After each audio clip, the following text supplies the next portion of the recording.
Hello, I just want to welcome you back to my YouTube channel.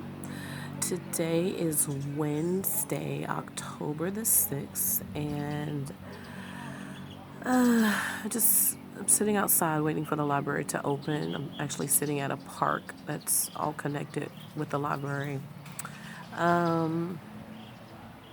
Again, I'm in a public place, so if you hear some noises or speaking in the background, that's why.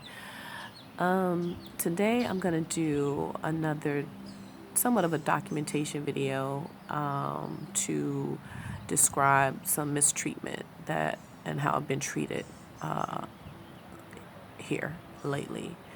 I know in the last video there was one thing that I think I spoke about three things, but there was one thing that I really wanted to speak about that I didn't have time to put into that video. So I'm going to speak about that today, as well as another couple of small incidents that have happened since that time. So let me gather my thoughts. Okay, so the incident that I wanted to speak about was actually in reference to coming to the library. So last week was the first time that I started coming to this library. And I've only been here maybe at the time that this happened, I believe it was only my second visit here, if not my third. But I think it only had been my second visit here. And this was, again, all last week. So basically what happens upon coming to the library, I go to use the restroom. So I'm in the stall, and there's another woman that's in the stall next to me. And there was a lady who came in who worked for the library who yelled out, "Ma'am, you can't bathe in here." And my response was, well, no one's bathing in here. Number one, that was my basic response. No one's bathing in here. My further thoughts were, ain't no bathtub in here, so how could somebody bathe in here? But this woman, she came into the restroom. Again, I was in the stall using the bathroom. There was another woman in the other stall. There's only two stalls, I believe, in the bathroom. No, it's two or three. But anyway, there was another woman in the stall right next to mine. And she comes in and yells out, "Ma'am, you can't take a bath in here. You can't, no. Ma'am, you can't bathe in here." Well, I responded, clearly no one is bathing. I'm using the restroom. So she leaves. I finish using the bathroom. And then when I come out, she tells me I had a cart. I had like a grocery cart, but it wasn't a grocery store cart. I believe it was a cart from TJ Maxx or something, because all of these plazas are, all of these businesses are in the same plaza. And I've been walking to the library. It's not that far. It's about a 15-minute walk. So I've been walking to the library and just keeping my stuff in the cart as I come because it's easier. So I had the cart parked outside of the library. I had it up front because I didn't want something to happen to it. I wanted to make sure I had it when I got ready to leave. So I had it was outside the library, just outside the front door. So, but they have a great big window. She comes and she tells me that I can't leave the cart outside the library. And I'm like, well, why not? And she told me that because it was county property, and that was the county law, that they viewed it as stolen merchandise or stolen something. She alluded to the fact that they viewed the cart because it belonged to a store, that it was stolen merchandise. Now keep in mind, there are carts all along the way here. There's Walmart carts. There's all kinds of carts just positioned strangely throughout the entire walk here. In fact, my question is, how did those carts get there? Because after you go so far with those Walmart carts, you can't even go and you can't get them out of the parking lot. So how did those carts end up all the way down here? But nevertheless, this is what she told me. And she said that I had to move it off of county property. And so at that point, and she was threatening to. She said she needed to call someone if I didn't do it, or. And at that point, I was like, well, call someone, because I've never heard of this before. I've never heard where a cart cannot stay. It's not inside the library, it's outside the library. I've never heard of any law that says a cart cannot stay on county property. So at that point, I told her, call whoever you need to call, because I'd like some clarity about this, if it's actually legal. And nevertheless, at that point, now this was the same woman that came into the bathroom and yelled out, ma'am, you can't take a bath in here. Ma'am, you can't bathe in here. Same woman. Now, this was a black woman. This was an African American woman. And I'm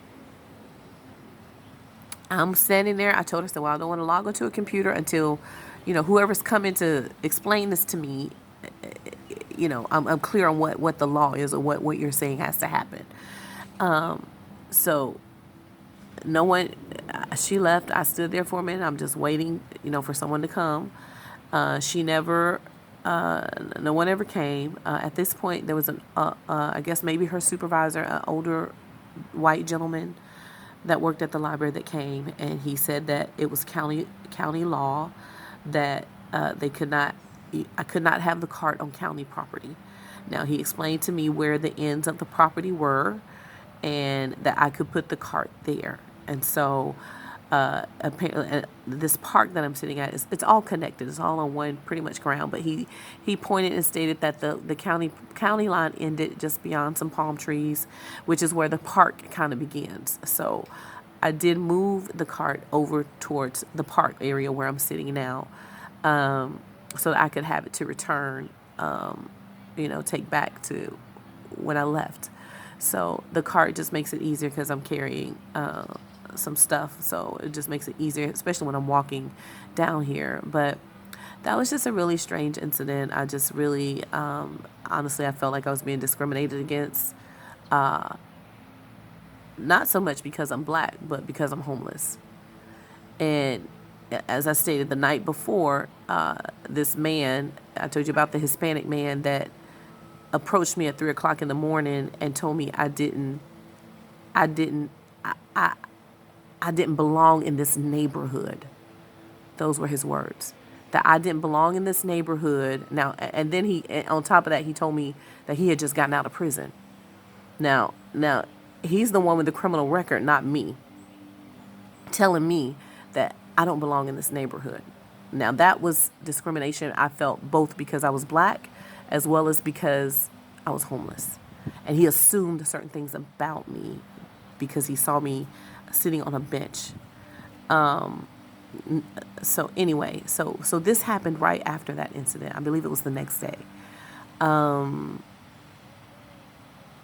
So it's just, I'm definitely being discriminated against here. I don't know anybody here. So I'm trying to figure out, how do these people know who I am? I know no one. I'm not doing anything. I'm not causing any problems. And just to reiterate that, I came to the library day before, was that day before yesterday? I believe it was. Monday. Yeah, Monday I came to the library again. Now, after the library closes at like 8 o'clock, I believe. So after the library closed, I came over, because it's also closed, I came over to this park to kind of just finish working on some stuff. And I was here I stayed pretty late, to about maybe 9:30, 10 o'clock. It was dark. So I was actually prepared to leave when an officer approached me. Now, this officer, he was a nice officer, let me say that. He was very nice. But he approached me, and as I stated, I was already preparing to leave. I didn't realize it had been that it was that late. So I was actually preparing to leave. But he approached me and told me that basically that the the park was only open from sunrise to sunset, something to that effect. And so that I wasn't allowed to be in the park, I guess, after dark. So I told him, I said, well, I didn't realize that. I didn't know that. I said, I just came over here after the library closed to finish working up on some things. And I said, I was actually getting ready to leave. So he was fine. He was very polite, no issues. So I did. I gathered my things and I left. I caught the bus back. But these are the kinds of things that I'm experiencing here. Again, I don't know these people. I know no one here. I don't know how these people know who I am. I really don't. Like, I can't go anywhere without these people showing up. And I told you about the whole, like, these old people, like, they're everywhere. I don't, where are these people? All of a sudden, it's like all of these old people coming out of nowhere. It makes me extremely nervous. I'm already got stuff I'm dealing with. This is some kind of game these people are playing, and with my life, and I don't like it. It's wrong, and I'm gonna continue to record these videos and put this information out here because it's wrong what these people are doing. I don't know who these people are. I know no one here. So why are all these people always around me? Why? They have to be being paid. I can't go anywhere without these people all surrounding me.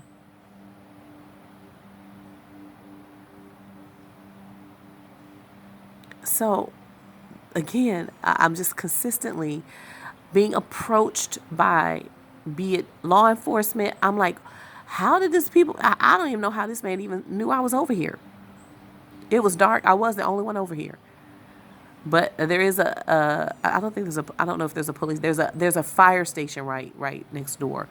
But again, I'm just sitting here. I'm not doing anything. I didn't know you had to be out of the park by dark. So I told him I didn't know that, but I would definitely abide by that principle and make sure I'm not here after dark. But these are the things that I'm experiencing here. I do not know these people. I don't know anyone here. I can't go anywhere without being followed by a slew of people all around me. I don't know who these people are. It makes me extremely nervous. It makes me extremely unsafe. I can't escape these people. I'm really angry. And this is not just been going on here. This has been going on since North Carolina, like this. Since I was in North Carolina, this started in North Carolina on this level where I'm being followed everywhere. It's making me paranoid. It's giving me anxiety. I'm fear for my life. I fear for my safety. That's what these people are doing. Why? So, I'll continue to document these things as they happen because, again, I'm not doing anything. I'm not breaking any laws. Am I homeless? Yes. At this time I am. Why? Because of this situation that I'm dealing with. That I've been trying to tell. I've been telling and screaming that people what has happened to me. And no one is listening. And no one did anything. And now they want to lie about it and cover their tracks. And make me out to be something that I'm not. I'm not going to let you get away with it. You are a liar. They are lying on me. Whatever they've done, I've been the victim of an internet crime. I know it. It's been reported. It was reported 7 years ago. And yet it's continued. And now I can't go anywhere without these people harassing me. I believe they're being paid. I believe these people are being paid to do this. But that's all for now. I will continue to document things as they happen. I am not doing anything. I am not breaking the law. I have never broke the law. I have no criminal background. I'm not on drugs. I don't drink. I don't have any children. I've never been married. I am trying to survive this attack against my life, plain and simple. And these lies that these liars have told, that's the truth. Thanks for listening.